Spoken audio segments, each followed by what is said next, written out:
The more than 800 residents of Sukru Island in Lake Victoria have little to smile about. Life here is a bare existence. There is no school or health facility.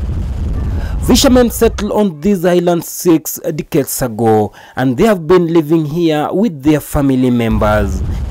It is the thirst for education, especially for their children, that has become a burden to them. Shida iliyoko hapa, tumekuwa tukizunguka na watoto tukitafuta vile wanaweza enda shule, lakini inakuwa shida juu maji imezunguka hapa. Each and every morning they are forced to ferry their young ones to the mainland using these wooden boats, which apart from being costly is risky. On any given day they spend 100 shillings per child to and fro. If we can get help or how to get a school, so our children can get easy learning here, because it costs us a lot of expensive to take them to the next land, because sometimes we cannot able to afford that amount. Parents here say that whenever there is bad weather in the lake, their children are forced to stay home. It has boys getting involved in fishing, which can be a distraction. 80% wameacha shule juu ya mapato. Pengine mtu alikuwa akisoma nje na kuja hapa saa zingine kutafuta karo. Saa zingine amepata kama babake pengine amesota, hakuna samaki. Saa zingine mambo ya kwenda job hakuna. Saa inawabidi tu wakae na babake hapa wasaidiane tu kikazi. Saa mambo yake na shule inakatishwa tu na hapo. Saa na kiti tu. 38-year-old Priscilla Aoko is a mother of 4, a fishmonger. She has been here for 10 years now. Her vision to get her children educated seems to be failing. It is a school day, but due to lack of means of transport to school and bad weather, they are at home still in uniform, hoping that if all goes well tomorrow, they will make it to the mainland. Maren Juma, a fishmonger at the island, says some parents have been forced to plead with non-relatives on the mainland to accommodate their children, which according to her is quite risky. When we get into the evening, when they're supposed to come back, the weather is very bad. So what caused them to stay there? So when they stay there, sometimes they lack what to eat. Wanatongozwa na wavulana wa kule ngambo. Juu hauko karibu, saa zingine ameenda huko na kumsindikiza na kitu ya kula. Akipata mwanamume mwingine anamdanganya na vitu vidogo vidogo, saa anapachikwa mimba. Saa zingine anaendea early marriage, vitu kama hivyo.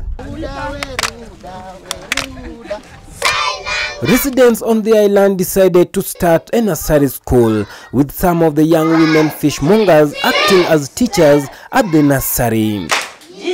There is a small but growing number of pupils getting an early child education, but the school lacks basic infrastructure such as chairs and even learning facilities, which has drawn now the attention of the Homa Bay County government, but lack of a registered primary school poses a challenge. The situation is very bad because we have so many difficulties in teaching. Sometimes you may find that the chalk that we are using, sometimes they are not there. So sometimes we go back to our pocket and we even contribute something to buy the chalks and the learning materials. So it is very difficult. This Sukru in particular had no national government school, so we couldn't anchor ECD on any school. But that notwithstanding, during this financial year, we are going to have an ECD center in Sukru. The national government has decided to set up a school to save children from sailing daily to the mainland, almost 7 kilometers away, according to Mbita MP Millie Odhiambo. That effort is also getting supplemented by the CDF kitty. We have another island also called the Island, that because of lack of transport, sometimes you go, there are times I've gone there and found students on their own. There are no teachers because the regular transport is not there. So there we are going to provide for them a boat. Through CDF we are giving them a boat so that teachers can go. Here we are giving them a class for starters, because there is no class, there is no school.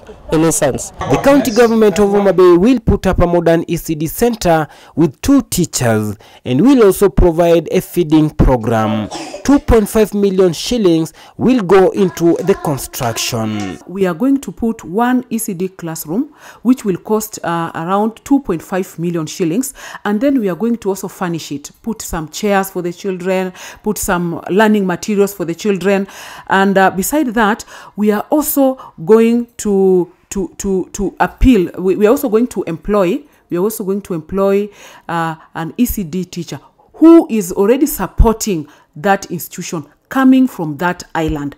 They are also appealing to the national government to allow registration of all schools on the island to avoid challenges like that of Sukru.